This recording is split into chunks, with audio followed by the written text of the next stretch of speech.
Amém? Boa noite. Amém. Glória a Deus. Eu estive uma semana fora com a minha esposa. Estivemos numa conferência em Curitiba, conferência profética na Bola de Neve. Tive a alegria de ministrar no Café de Pastores da Bola de Neve do Paraná. Foi realmente uma honra e um tempo muito abençoado.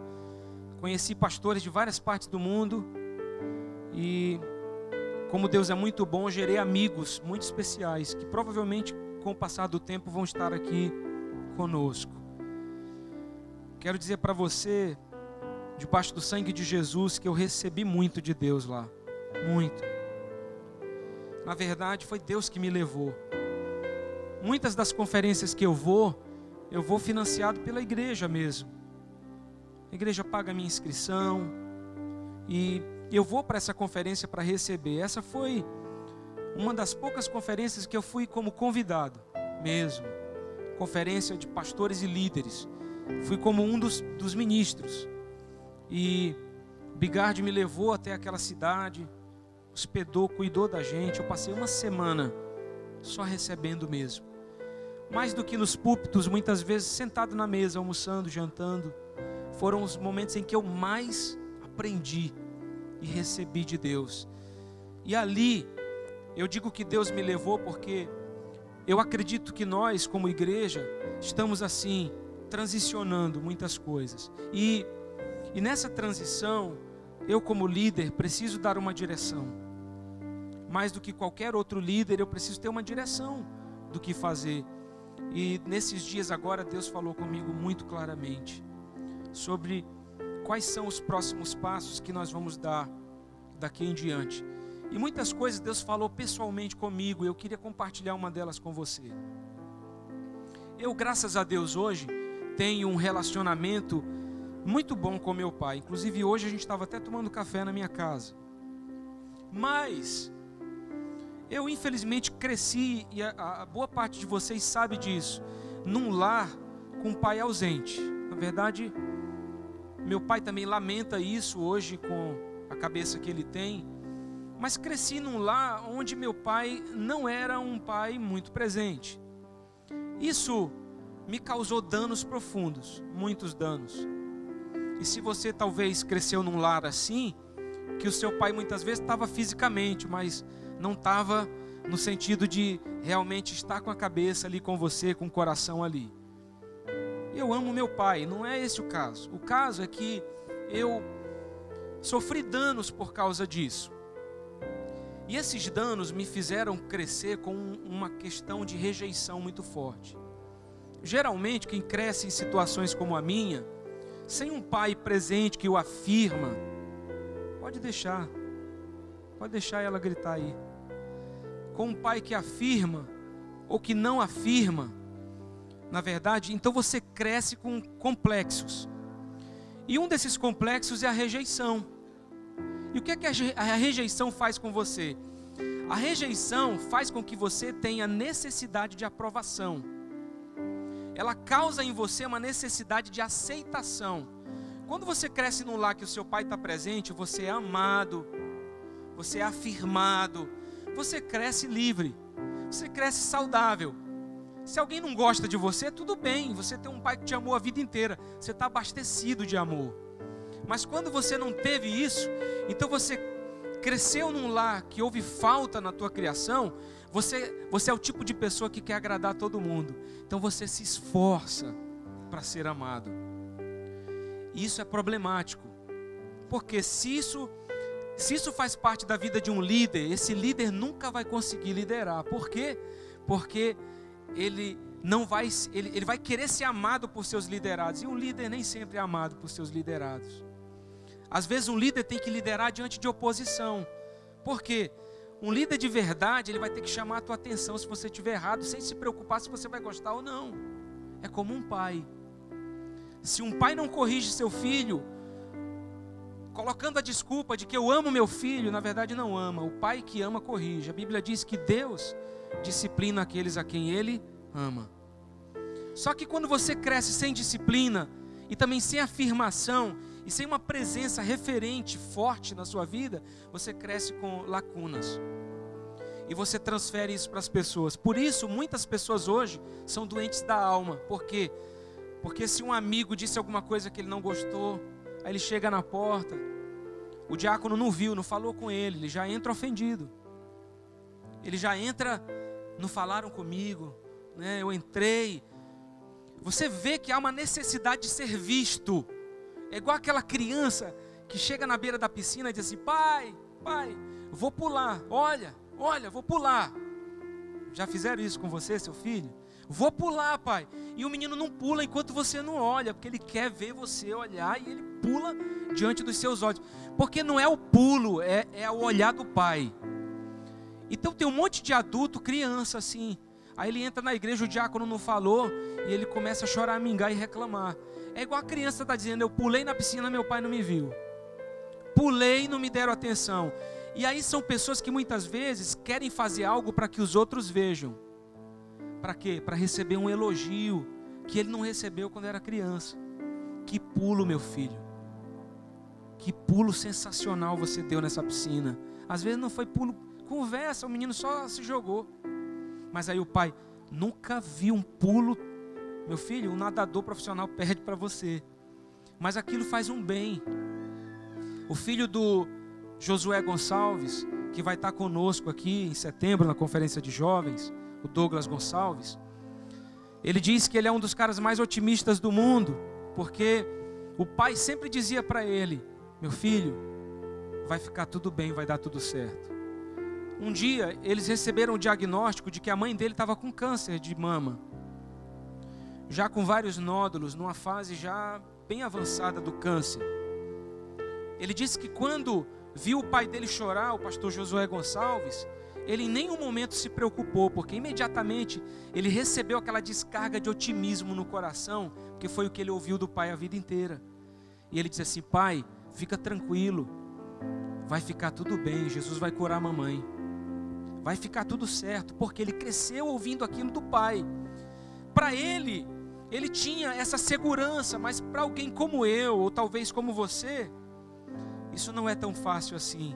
Então nós crescemos com lacunas na alma, com deficiências, e essa deficiência te faz ser um pai que não tem segurança em ser pai, um marido que não é bem um sacerdote, mas é um marido cuja esposa muitas vezes tem que tomar as decisões por você, porque você não foi criado para ser um homem de decisão.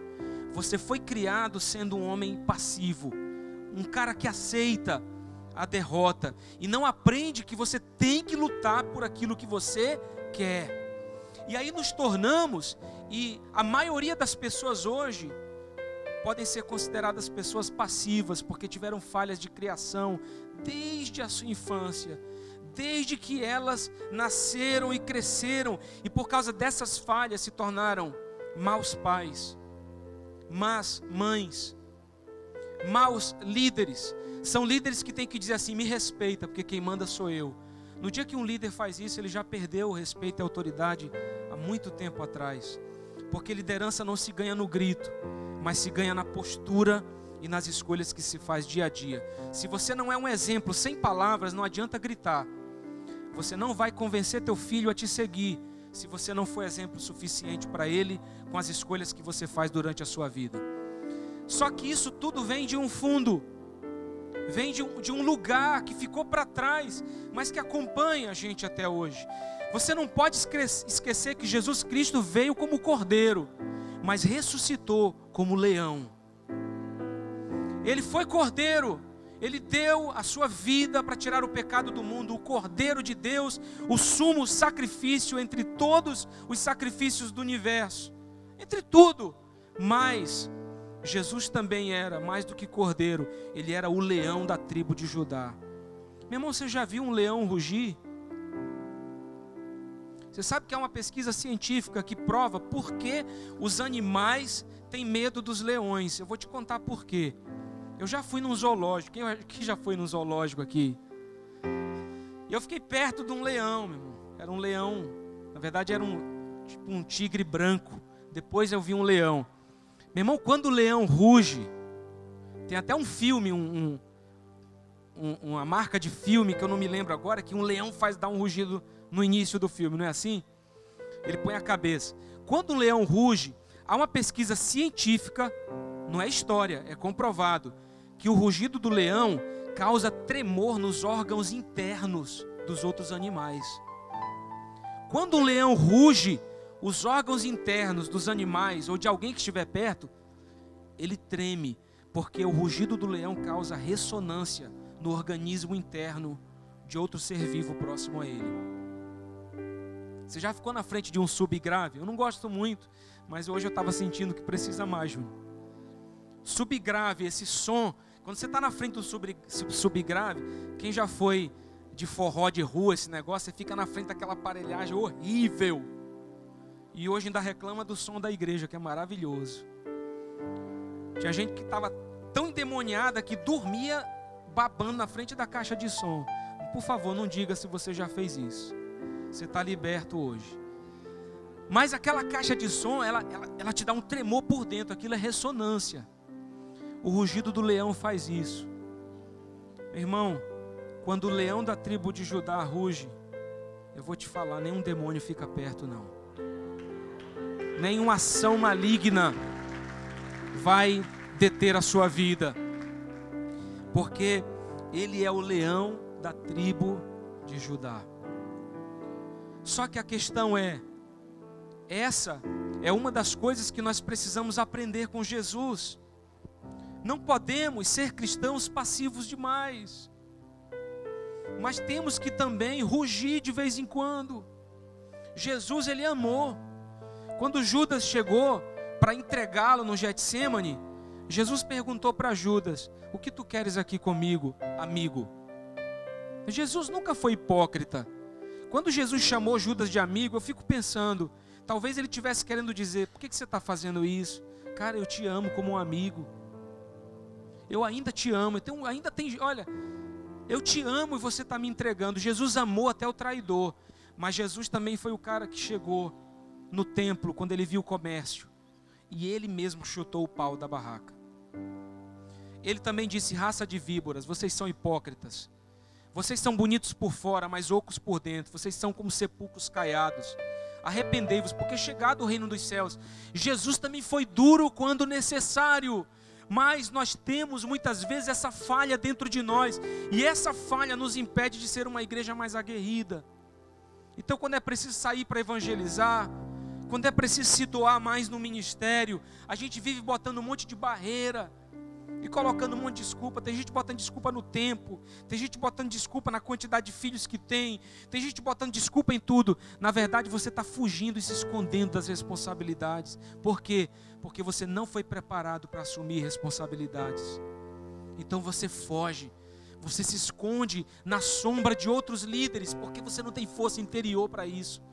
Mas o que eu quero te dizer é que se você se enquadra nessa palavra de hoje, eu quero te falar que essa palavra é a minha vida. É a minha vida. Quando eu assumi essa igreja, eu não havia liderado nada em toda a minha vida. Sempre me escondi na sombra de outros líderes. E eu praticamente fui jogado aqui à frente dessa igreja. Se você não sabe, na época, as pessoas que estavam aqui, 57 pessoas me pediram para ficar por 3 meses. Desses 3 meses já são mais de 10 anos. Mas quantas vezes eu tentei fugir, quantas vezes eu tentei me esconder, eu tentei abrir mão da minha responsabilidade.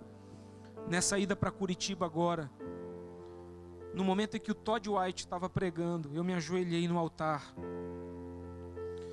E Deus perguntou para mim, Ele me disse primeiro: filho, quando você assumiu aquela igreja, você se sentiu sem escolha.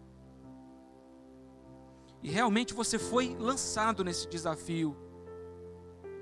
Mas eu te dou uma escolha agora, o que você quer? Deus me perguntou. Você pode escolher. Porque se você deixa aquela igreja, ela não morre. Você pode escolher. Eu falei: Deus, da primeira vez eu fui jogado. Eu fui lançado à frente. Como aquela história do cara que foi jogado na piscina de tubarões, saiu do outro lado. Ganhou a filha do rei, ganhou a metade das riquezas. E disseram: cara, você é tão corajoso. Porque o rei tinha prometido que quem se jogasse na piscina de tubarão e saísse vivo ganhava tudo. O cara sai do outro lado e pergunta para ele: como é que você teve essa coragem? Ele fala: rapaz, a única coisa que eu quero saber é quem foi que me empurrou nessa piscina. Eu só estava na beirada e me jogaram. A única coisa que eu fiz foi nadar para sair vivo desse negócio. Foi o que eu fiz até hoje, nadando para sobreviver. Mas eu falei: Deus, a partir de agora, isso foi domingo de manhã, a escolha não foi só sua, a escolha também é minha. Eu faço uma escolha de continuar. Eu estava ajoelhado, veio sobre a minha vida uma descarga de um poder tão grande da parte de Deus, algo que eu nunca havia sentido em toda a minha vida cristã. Eu tive, meus irmãos, um encontro especial com Jesus. Eu fui tocado por Deus de uma forma como antes eu nunca havia sido. Eu decidi e eu disse: Deus, me ajuda a equilibrar o cordeiro e o leão, porque eu não serei mais só cordeiro, eu serei leão também. Quantas vezes eu tentei só agradar, só ser gentil e legal. Por favor, meu irmão, se eu, como seu pastor, não for muito gentil e legal com você, entenda que é por amor. Eu não vou me tornar um monstro, mas você pode ter certeza que eu não vou mais continuar com a minha mesma conduta de vida, não.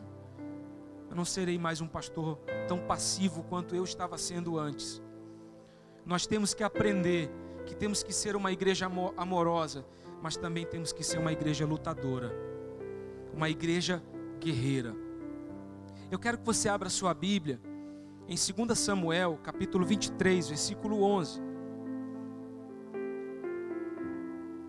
2 Samuel 23, 11 e 12. E o título dessa mensagem é: o que fazer em tempos de crise? Olha para o irmão do seu lado e diz: meu irmão, o que fazer em tempos de crise? Diz de novo: o que fazer em tempos de crise? Fala mais uma vez: o que fazer em tempos de crise, meu irmão?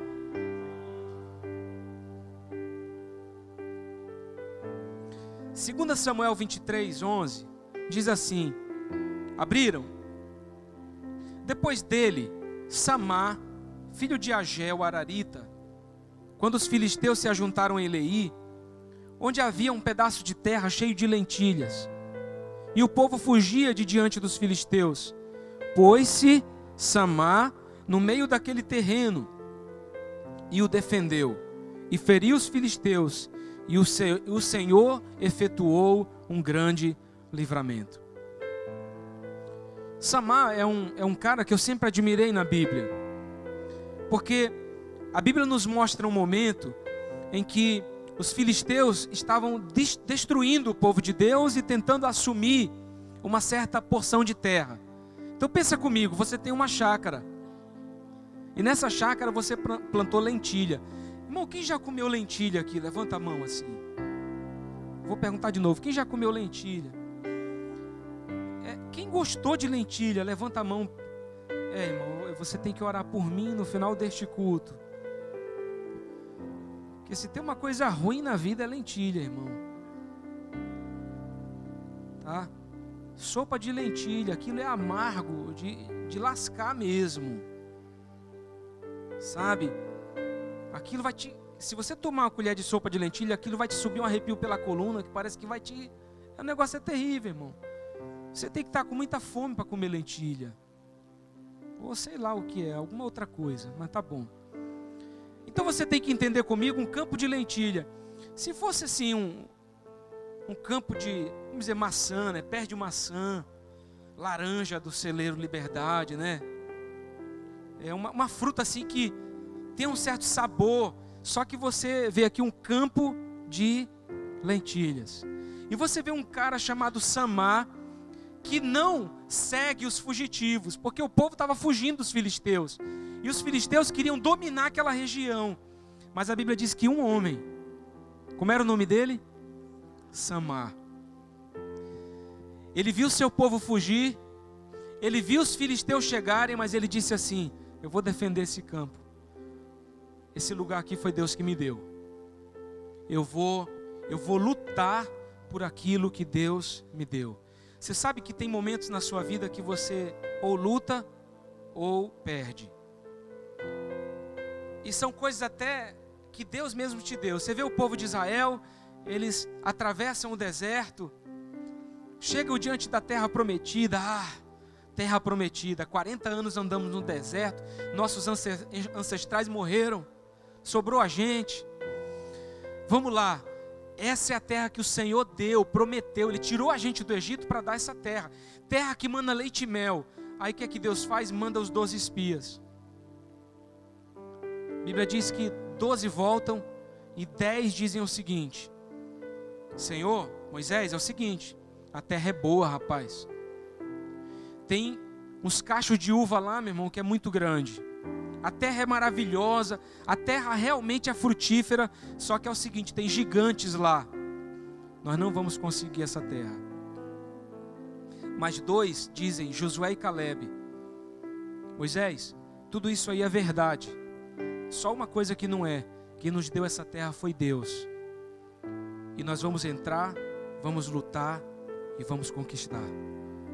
Você sabe que a terra estava sendo dada por Deus ao seu povo, mas isso não impediu de lutar. Quando Moisés chega na beira do Mar Vermelho, Deus, ele diz assim: agora, Senhor. Deus fala a Moisés: por que você está perguntando? Diz ao povo para marchar. Põe o pé aí, rapaz. Quando você der o próximo passo, você vai ver o que vai acontecer. E é quando ele segue o seu caminho que as águas se abrem diante dele. Tem coisas pelas quais nós vamos ter que lutar. E na vida, meus irmãos, existe um preço para a conquista. Existe um preço para você conquistar. Eu moro lá no meu condomínio, no outro bloco, tem um senhor, um japonês de 80 anos. Ele mora no Brasil desde os 15 anos de idade. E ele, acho que muito carente de uma conversa. Então sempre que a gente está lá por baixo, ele para e começa a conversar. E ontem eu estava lá sentado e estava orando, ele chegou.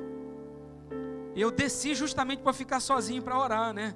Porque às vezes o João Pedro está na casa, correndo, aquela coisa, e conversa e fala. Eu falei, eu preciso de um lugar silencioso. Desci, mas aí lá vem o meu amigo, meu vizinho japonês, que não gosta nada de conversar.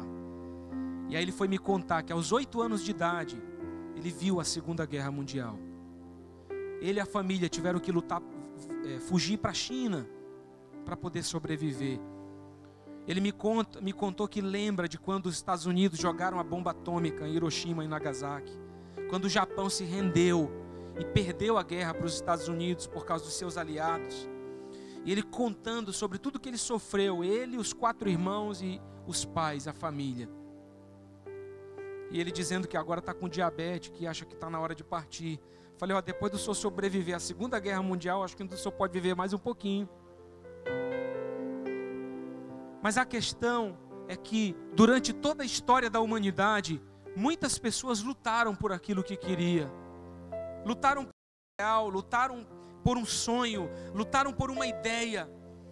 Martin Luther King, uma das frases mais famosas dele durante as suas marchas e os seus discursos foi: eu tenho um sonho.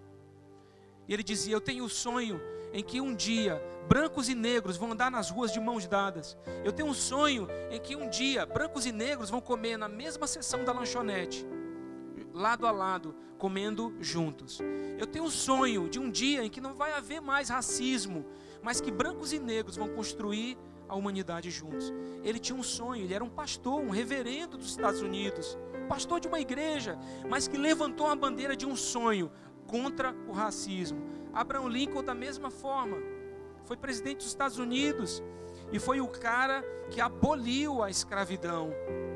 Foi um cara que se levantou contra o preconceito em relação aos negros. Então nós estamos aqui onde nós estamos hoje porque pessoas antes de nós lutaram por um ideal, porque pessoas antes de nós lutaram por uma causa, por um sonho. Por isso, meus irmãos, nós temos que entender como lutar, mas não podemos ser passivos diante da vida.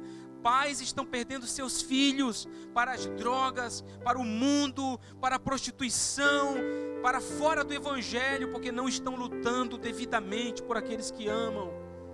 Esposas estão perdendo seus maridos porque não sabem ser esposas. Maridos estão perdendo suas esposas porque não sabem ser maridos. Pastores estão perdendo ovelhas, pessoas, porque não sabem ser pastores. Nós precisamos entender qual é o nosso lugar, o propósito de Deus para as nossas vidas. Samar, ele entendeu isso. Ele disse assim: está todo mundo fugindo, mas eu vou lutar por esse campo de lentilha. Não era a lentilha em si, mas era se render à desgraça, era se render à derrota. Ele não aceitou, e a Bíblia diz que Deus deu livramento a ele, um grande livramento.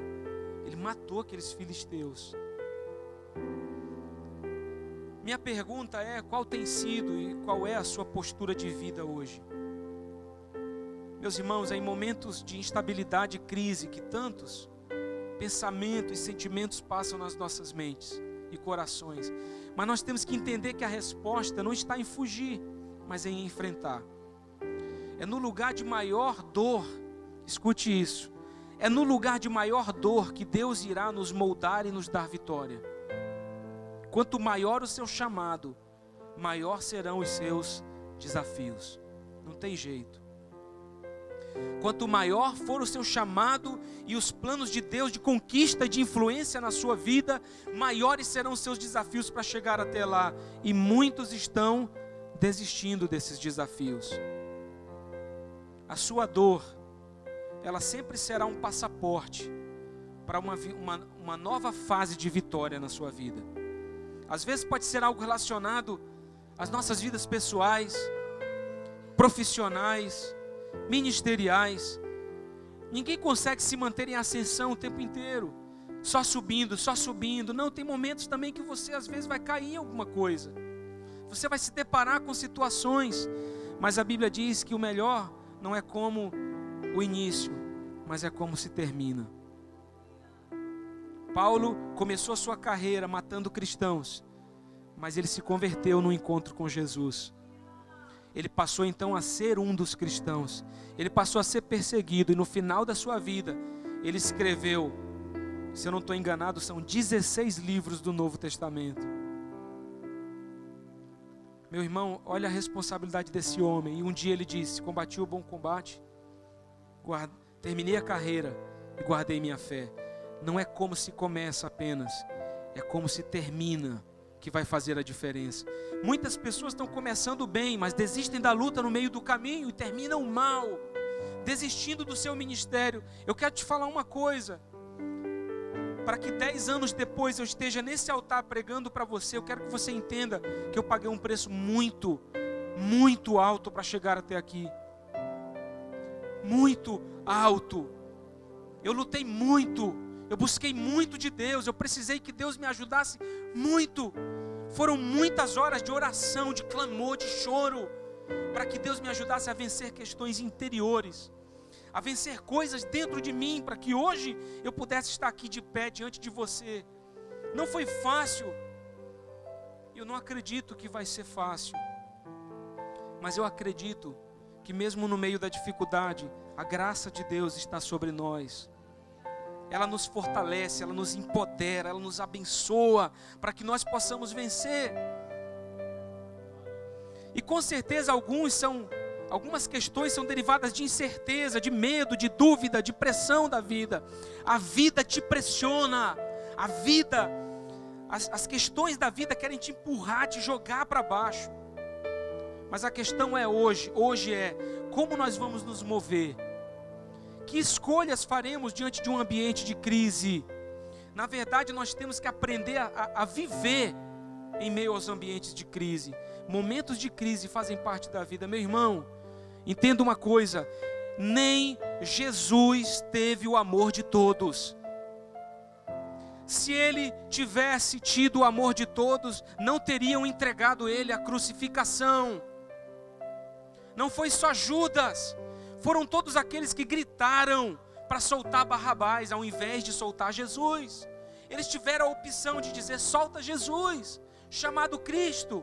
Mas eles disseram: solte Barrabás e açoite Jesus, crucifique ele. Eles ainda disseram que o sangue dele esteja sobre nós e nossos filhos. Eles gritaram isso, que essa maldição esteja sobre nós e nossos filhos. Não foi só Judas, foi uma multidão. Pessoas que não quiseram receber a Jesus. A Bíblia diz que ele veio para os seus e os seus não o receberam. Meus irmãos, Jesus estava na sua casa. E a Bíblia diz que olharam para Jesus e disseram: peraí, isso aí não é Jesus, filho de José, o carpinteiro? A Bíblia diz que Jesus não pôde operar muitos milagres naquele lugar, porque o profeta não teve honra na sua casa.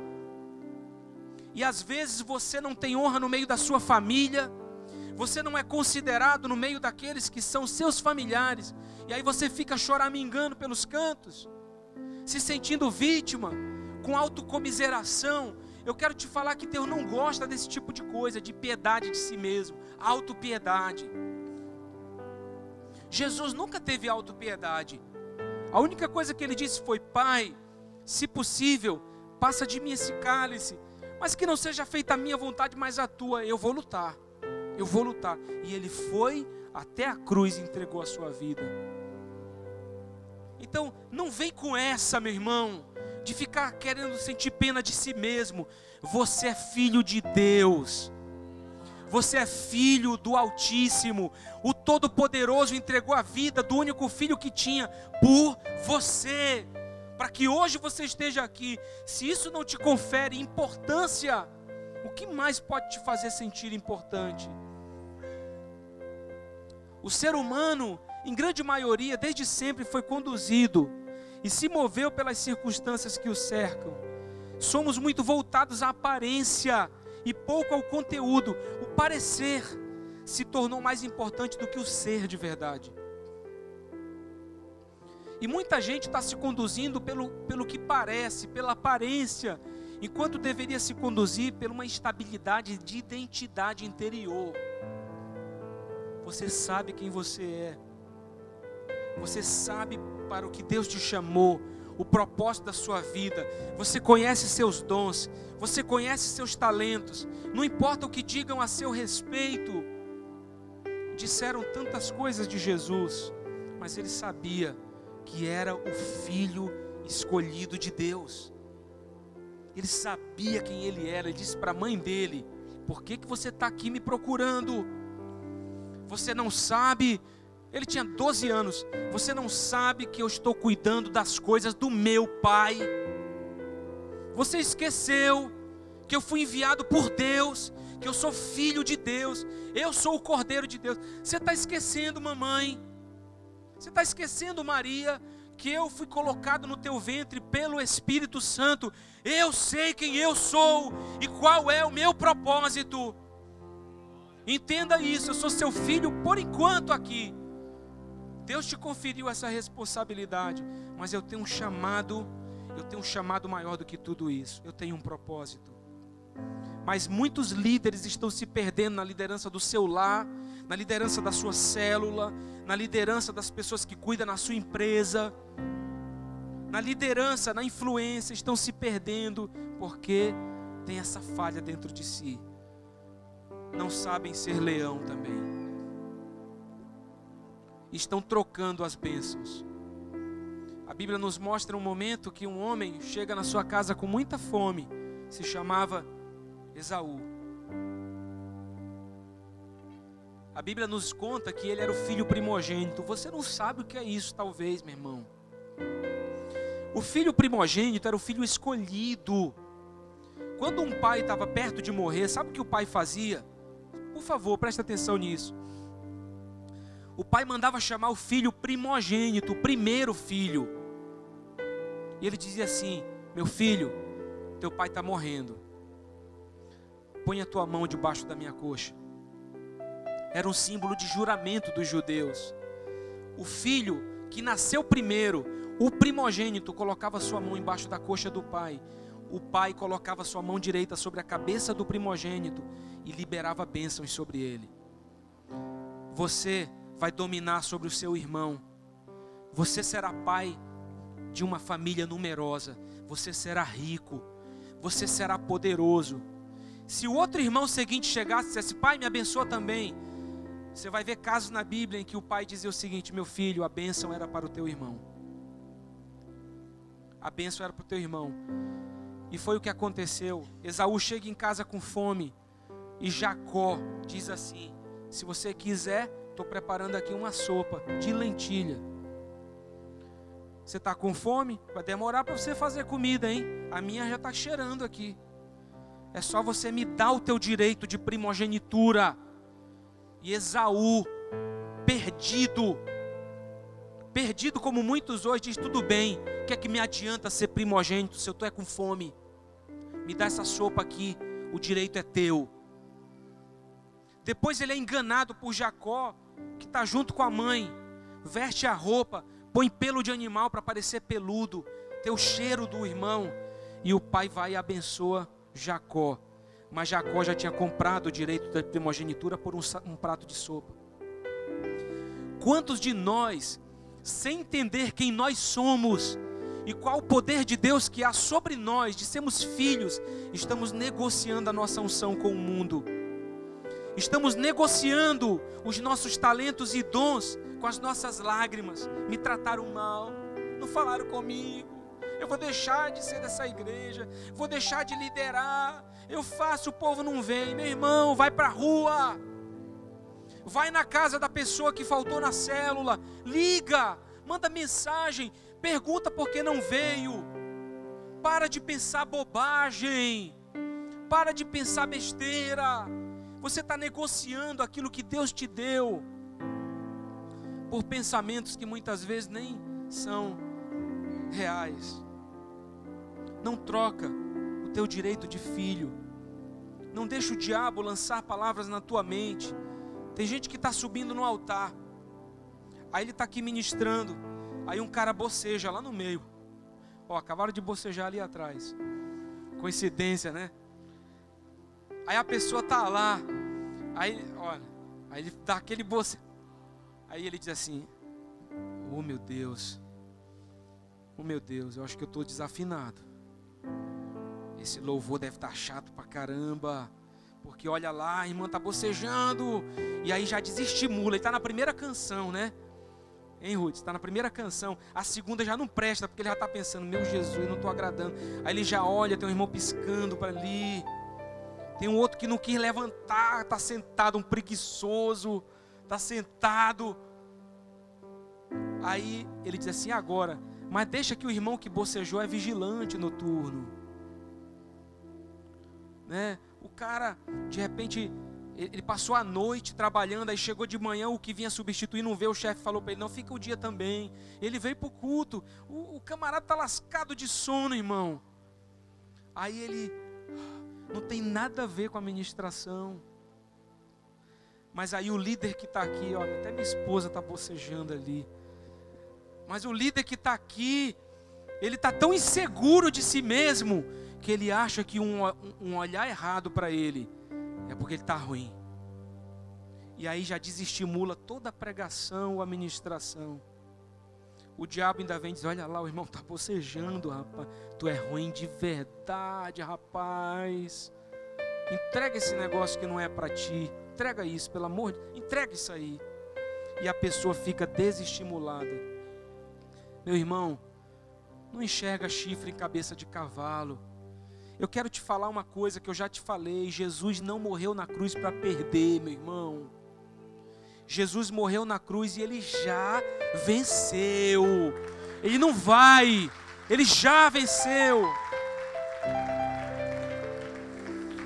A Bíblia diz em Êxodo 15:3: o Senhor é homem de guerra, Senhor é o seu nome.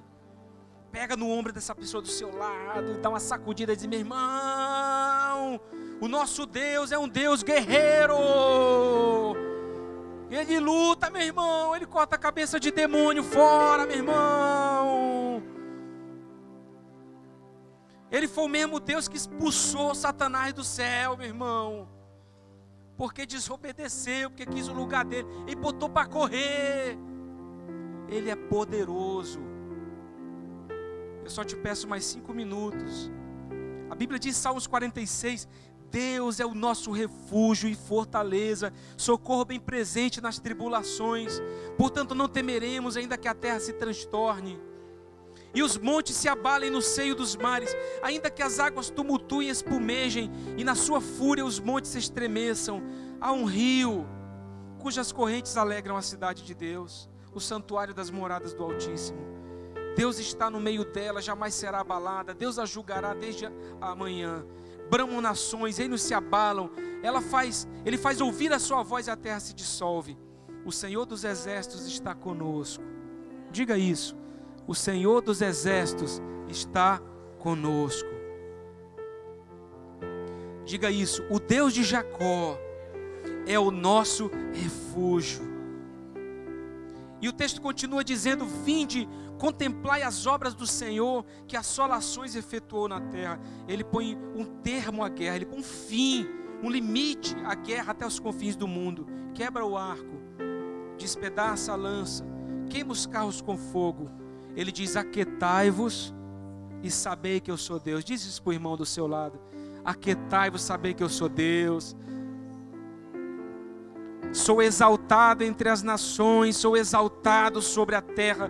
O Senhor dos exércitos está conosco, o Deus de Jacó é o nosso refúgio. Você pode aplaudir Jesus com a sua vida. Oh, aleluia!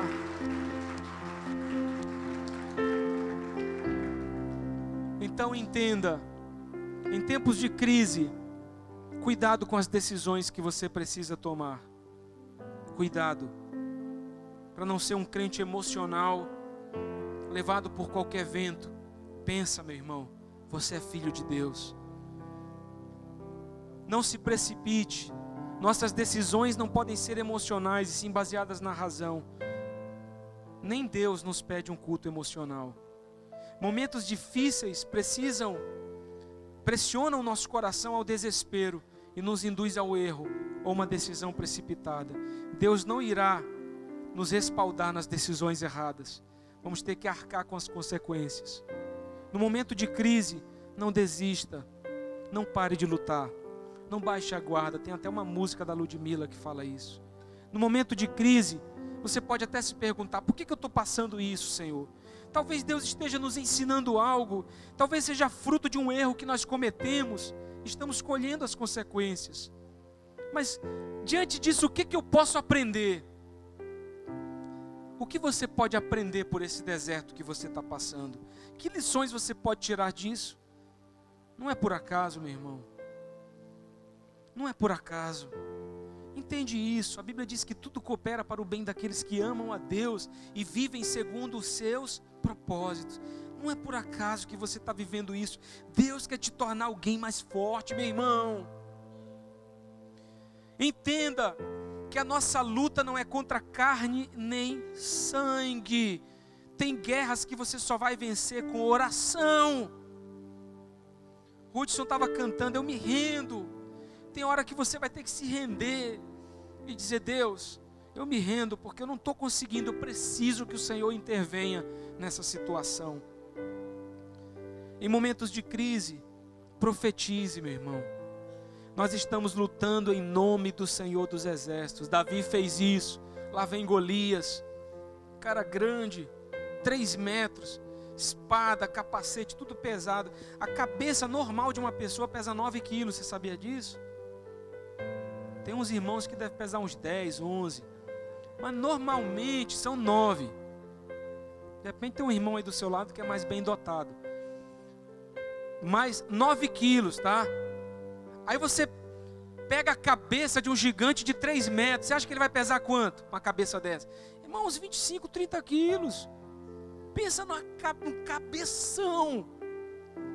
Eu gostei de um pastor que disse o seguinte: Golias chegou e disse assim: Ei Davi, é tu que vai lutar comigo? Olha o teu tamanho, rapaz. Tu é quase um anão. Magrinho, ruivo. Tu não era para estar aqui, tu tem cara de anjo, rapaz. E Golias disse assim: por acaso eu sou um cachorro morto? Por acaso o teu exército está achando que eu sou um cachorro para mandar você lutar comigo? Eu não sou um cão não, rapaz. Eu sou um guerreiro. E esse pastor estava dizendo o seguinte, que na hora que Golias estava dizendo isso, Davi estava pensando, rapaz, que testa gigante desse cara, não tem como eu errar. Isso não é uma cabeça, isso é um monstro. Essa testa exposta, eu posso jogar essa pedra para qualquer lado, eu vou acertar a testa dele. Tá, aí se encheu de poder, né?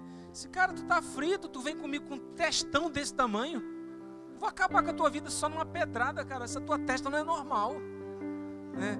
Mas aí ele, em outras palavras, ele disse assim, cara, você vem contra mim com espada e com lança, mas eu vou contra você em nome do Senhor dos Exércitos. Você vai cair, cara. Você vai cair. Pode ter certeza. Uma pedrada, Davi derruba o gigante. Mas você acha que Golias morreu com a pedrada? Morreu não, irmão. Ele desmaiou, ele ficou tonto e caiu. Para terminar o serviço, a Bíblia diz que Davi, usando a própria espada de Golias, corta a cabeça dele fora e levanta aquele cabeção de 30 quilos. Quando ele levanta aquele cabeção, ele não era mais um cordeiro, Davi era um leão. Davi se levanta ali como um dos maiores guerreiros que Israel já conheceu e um dos maiores reis já falados sobre a terra. Eu estou terminando. Escute isso. A Bíblia diz em Números que Moisés foi o homem mais manso que já existiu sobre a terra. Você pode imaginar isso? Você conhece alguém bem tranquilo, bem pacífico assim, sossegado? Eu quero te falar que Moisés era mais, irmão. A Bíblia diz, a suprema verdade afirma, Moisés, o homem mais manso entre todos os homens da terra. O cara mais tranquilo que você podia imaginar era Moisés. Eu quero te falar que a tranquilidade e a paz não tem a ver com ser um guerreiro ou não. Você vê os ninjas da antiguidade no Japão, eles chegavam e ninguém nem ouvia, irmão. Eles eram suaves. Você não conseguia ouvir os guerreiros chegarem. Tranquilos. Eles não ficavam lutando. Era um golpe e eles matavam o adversário. Eles sabiam aonde acertar a espada. Você tem que entender isso. Um leão, ele também tem seu momento de doçura. Ele pode ser doce com a sua leoa. Ele pode ser doce com seus filhotes. Eu já vi casos até de pessoas que criaram leões. Você já viu isso na internet? Outro dia eu vi uma reportagem de um cara que salvou um leãozinho da morte, ainda filhote, e cuidou dele pelos primeiros 2 anos de vida dele. Depois entregou esse leão para um lugar lá na África e soltou esse leão para viver na selva. 16 anos depois o cara volta. Quando ele volta, o leão reconhece ele, já grande, enorme. Tem esse vídeo na internet. Sabe o que o leão faz? Se joga em cima do cara e abraça ele. E começa a lamber o rosto dele. 16 anos sem se verem. Você imagina isso, irmão? Um leão também pode ser doce, mas ele também pode lutar. Atrás de uma presa não vai ter escapatória. Ele pode rugir tão alto que ele vai causar um tremor nos órgãos internos daqueles que estão próximos dele. Não confunda ser um guerreiro com ser um cara nervoso, agitado, ignorante, duro. Não tem a ver. Não tem a ver. Eu vejo a minha esposa, por exemplo. Minha esposa é essa pessoa tranquila. Irmão, tranquila mesmo. Minha esposa é isso aqui em casa, né? Sossegada. Mas você tem que ver ela ensinando o João Pedro para a prova, meu irmão. Meu irmão. Tem hora que eu fico com medo lá no quarto. Eu vou me esconder lá no banheiro. Meu Senhor amado, o que vai acontecer aqui, meu pai? Amor, você mudou agora. Não, eu tinha que pressionar. Esse menino tem que aprender, não sei o que. Mudou, irmão. O tom da voz ficou mais grosso. Meu Senhor amado, o meu coração fica tremendo quando ela faz isso. Porque a minha esposa é uma doçura em pessoa. Quando ela fica assim, é a mesma coisa que é um rugido do leão, começa a tremer por dentro. Então, meu coração está acelerando. Fica calma, respira. Então, não confunda as coisas. E para terminar, você vai olhar para a pessoa do seu lado e dizer assim: meu irmão, você é um leão. Você é uma leoa. Você está precisando dar um rugido, meu irmão. Porque em tempos de crise nós temos que nos conduzir com coragem e com fé. Deus pode agir na sua vida. Ele deseja operar um milagre. E Ele quer que você entenda que Ele pode fazer isso na sua vida. Mas você precisa dar o próximo passo.